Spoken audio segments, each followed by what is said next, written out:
आज का vlog basically एक इस्लामाबाद और इसके इर्द गिर्द के गिरदोनवा के लोगों के लिए एक बहुत बड़ी खुशखबरी के हवाले से। सबसे पहले बात हो रही है इन तमाम तर सोसाइटीज को अगले एक साल के अंदर रेगुलराइज करने की। स्पेशल कंसल्टेंट्स हायर कर लिए गए इस काम के लिए, जो कि हर प्रोजेक्ट के ऊपर कंप्लीट ब्रीफिंग देंगे अगले 3 माह के अंदर सीडीए को, उसके लेआउट प्लान को अप्रूव करने के लिए जो भी चेंजेस करनी है उनको अगले एक साल के अंदर कंप्लीट किया जाए। उनकी तमाम तर जमीनों का और एरियाज के एस्टिमेट लगाए जा रहे और असल मालकान को जो है रिलीफ दी जाएगी।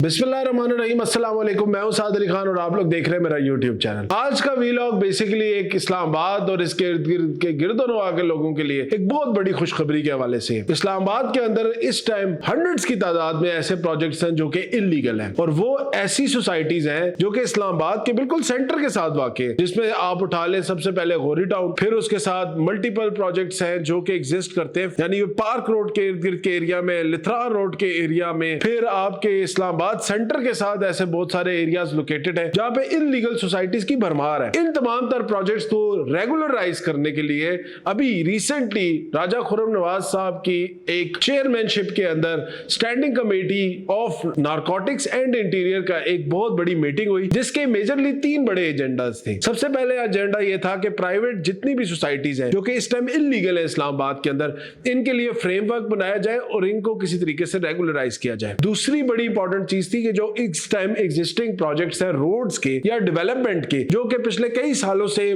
पूरे नहीं हो रहे, या जहां से आप कह लें कोई बड़ी शाहराह नहीं गुजरी, या बड़े मिनिस्टर का किसी का घर नहीं है या सेनेटर का घर नहीं है, तो वो रोड कंप्लीट नहीं हो रही, कई अरसे से वो रोड इसी तरह पड़ी हुई है। उन तमाम तर रोड्स के ऊपर, उन तमाम तरह की डेवलपमेंट या उनकी प्रोजेक्ट कंप्लीशन के ऊपर और फंड्स एलोकेशन के ऊपर। और तीसरी बड़ी इंपॉर्टेंट चीज, जो बहुत बड़ा मसला इस्लामाबाद के अंदर चल रहा था, जिसमें मलकीती हकूक लोगों से छीने जा रहे थे उनके अपने लैंड के, उन तमाम तर लोगों को साथ क्या पेश किया जाएगा, उनके तमाम तर मसला किस तरह हल किया जाएगा और उन तमाम तर लोगों को उनके मलकीती हकूक कैसे वापस किए जाएंगे। ये बेसिकली 3 मेजर एजेंडास थे जिनके ऊपर ये तमाम तर मीटिंग हुई। इसमें कौन कौन शामिल थे, क्या फैसला हुआ, क्या मिनट्स ऑफ द मीटिंग आए, इन तमाम तर के ऊपर आज वीलॉग में बात करेंगे। आप लोगों की अगर इन एरियाज के अंदर कहीं पे इन्वेस्टमेंट है तो आप लोगों को क्या करना चाहिए उसके ऊपर भी मैं ब्रीफिंग दूंगा। इंशाल्लाह वीडियो बहुत इंफॉर्मेटिव होगी, स्पेशली उन लोगों के लिए जो इस्लामाबाद के इर्द गिर्द या इन सोसाइटीज के अंदर मोहित है या किसी भी तरीके से उन्होंने इन प्रोजेक्ट के साथ एफिलिएटेड है या इन्वेस्टमेंट की हुई है। और वीडियो पसंद आए तो लाइक कमेंट करके जरूर बताना है, शेयर जरूर करनी है अपने तमाम तर भाइयों के साथ, और चैनल पसंद आए तो आपने अपने भाई को सब्सक्राइब जरूर करना है ताकि आप लोगों को इस तरह की इंफॉर्मेटिव वीडियोस टाइम नहीं मिलती रहे। सबसे पहले मैं बात करूंगा जी जो सबसे बड़ा मसला है इस टाइम इस्लामाबाद का, इलीगल सोसाइटीज के हवाले से। अब इलीगल सोसाइटीज में मल्टीपल हंड्रेड्स की तादाद में सीडीए की अगर आप लिस्ट उठाए ना तो उसमें 100 की तादाद में ऐसी सोसाइटीज है जो कि इलीगल है।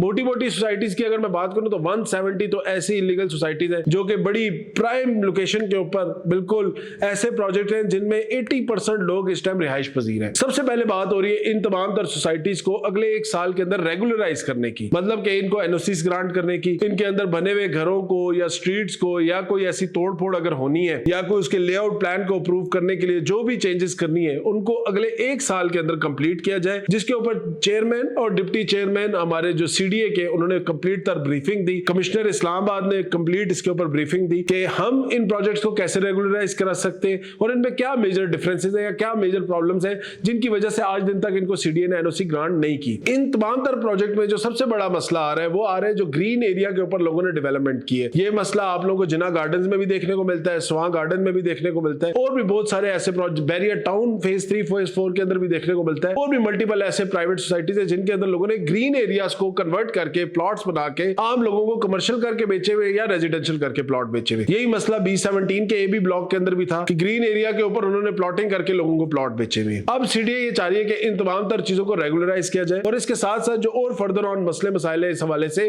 उनको भी हल किया जाए। स्पेशल कंसल्टेंट्स हायर कर लिए गए इस काम के लिए, जो कि हर प्रोजेक्ट के ऊपर कंप्लीट ब्रीफिंग देंगे अगले 3 माह के अंदर सीडीए को, जो कि आगे वो प्रेजेंट करेगी अपनी स्टैंडिंग कमेटी को, जिसको लीड कर रहे हैं राजा खुर्रम नवाज साहब। जो पब्लिक रोड और सेक्टर की डेवलपमेंट की बात है उनमें चंद रोड ऐसी हैं जिनका मैं जरूर बात करना चाहूंगा, जिसमें शेर दमयाल रोड, गोरा मस्त रोड और उसके साथ बिमत्रार रोड और उधर ही एक गिरजा रोड के नाम से ऐसे रोड्स हैं जो कि आज दिन तक कंप्लीट नहीं हुए। कहीं से प्रोजेक्ट के पैसे भी एलोकेट हुए हुए, फंड्स भी एलोकेट हुए हुए, लेकिन आज दिन तक इन रोड्स की कंप्लीशन नहीं हुई। इनके ऊपर भी बड़ी सख्ती से बात की गई है कि इन रोड्स की कंप्लीशन का काम अगले 1 साल के अंदर कंप्लीट किया जाए। सीडीए चेयरमैन, डिप्टी चेयरमैन और जो कमिश्नर ऑफ इस्लामाबाद हैं, जो कि सीडीए के चेयरमैन डुअल उनके बाद बेसिकली इस टाइम ओहदे मौजूद है, वो बड़े पॉजिटिव नजर आ रहे हैं तमाम तर चीजों को लेके। और अगले चंद अरसे के अंदर सीडीए के मल्टीपल ऐसे सेक्टर्स के बारे में बात की जा रही है कि उनकी डिलीवरी को भी as soon as possible complete किया जाए, ताकि जो कई सालों से लोगों के पैसे फंसे हुए उन लोगों को भी रिलीफ दी जाए। स्पेशली G12 और F12 सेक्टर के बारे में आप लोग बहुत ज्यादा पूछते हैं, जो कि मेहराबादी का इलाका है। उस एरिया के अंदर भी सीडीए अपने 2 सेक्टर्स जो है वो लॉन्च करने लगी है और अन करीब आप लोग देखेंगे उनकी लॉन्चिंग और उनकी इनॉग्रेशन की तकरीब भी होगी। इसके साथ साथ जो तीसरा एक बड़ा इंपॉर्टेंट फैक्टर है जिसके ऊपर इस्लामाबाद हाई कोर्ट ने भी फैसला दिया है कि वो तमाम तर एरिया जहां पे किसी के मलकीती हकूक है, जहां पे किसी बंदे के पास जो एक इंतजामी पाबंदी लगाई गई थी जिसके थ्रू आप अपनी जमीन को किसी भी दूसरे बंदे के नाम पे ट्रांसफर नहीं कर सकते थे, उस पाबंदी को हाई कोर्ट ने भी हटा दिया है। और उसी के हवाले से एक इस मीटिंग के अंदर भी फैसला किया जा रहा है कि इस तमाम तर फ्रेमवर्क को, जिसके अंदर देखें बहुत सारी काली भेड़ें भी हैं, इसमें बहुत सारे ऐसे लोग भी हैं जिन्होंने इलीगली इन जमीनों के ऊपर ऑक्यूपेशन की हुई है। क्लियर कट इंडिकेशन मांगी है, क्लियर कट डाटा मांगा है कि कौन से ऐसे लोग हैं जो कि रियल मानों में इन जमीनों के मालिक हैं। उनके रिकॉर्ड्स चेक किए जा रहे हैं, उनकी तमाम तर जमीनों का और एरियाज के एस्टिमेट लगाए जा रहे हैं और असल मालकान को जो है रिलीफ दी जाएगी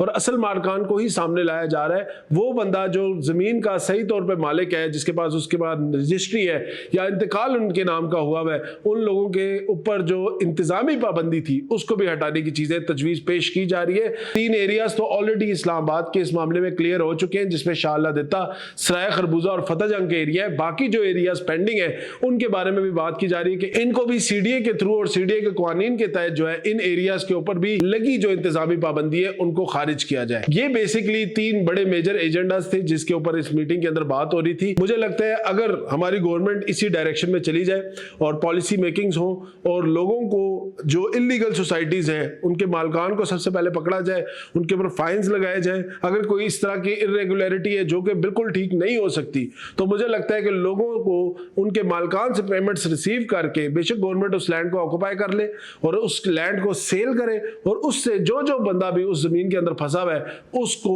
उससे फायदा दिया जाए या उसको कंपनसेट किया जाए और उनको वो प्राइस पे किए जाए जो आजकल की मार्केट वैल्यू की प्राइस है। ये वो ऐसी मेरे ख्याल से मामलात होंगे या तरीकाकार होगा जिससे आपके लोकल इन्वेस्टर, ओवरसीज इन्वेस्टर, इनका जो एतमाद है आपके ऊपर या गवर्नमेंट के ऊपर या सेक्टर के ऊपर वो बहाल होगा। और आप देखेंगे फॉरेन इन्वेस्टमेंट के हवाले से भी और लोकल इन्वेस्टमेंट्स के हवाले से भी एक बड़ी पेमेंट जो है सीडीए को और इस्लामाबाद की प्रॉपर्टी रियल एस्टेट मार्केट को रिसीव होगी। बट वही बात है कि मीटिंग्स तो हमने बहुत होती हुई देखी है, पॉलिसीज बनते हुए भी देखी है। जब तक इन पॉलिसीज के ऊपर इंप्लीमेंटेशन सही तरीके से नहीं होगी तब तक इनके रिजल्ट्स नजर नहीं आएंगे और रिजल्ट नजर नहीं आएंगे तो जो लोगों की एक राय है, जो लोगों का एक ओपिनियन बन चुका है इस सेक्टर को लेके, मुझे लगता है उसको हम सॉल्व नहीं कर सकेंगे। हम जितनी भी बात कर ले, जितनी भी पॉजिटिविटी स्प्रेड कर ले, जब तक गवर्नमेंट की तरफ से हमें सपोर्ट नहीं मिलेगा तब तक मुझे नहीं लगता इस सेक्टर में कोई बहाली आने के चांसेस है। बाकी आप लोग इस तमाम तर मामले को किस तरह देखते हैं कमेंट सेक्शन में जरूर बताइएगा। वीडियो पसंद आई हो तो लाइक कमेंट करके जरूर बताइएगा और आगे बढ़ने से पहले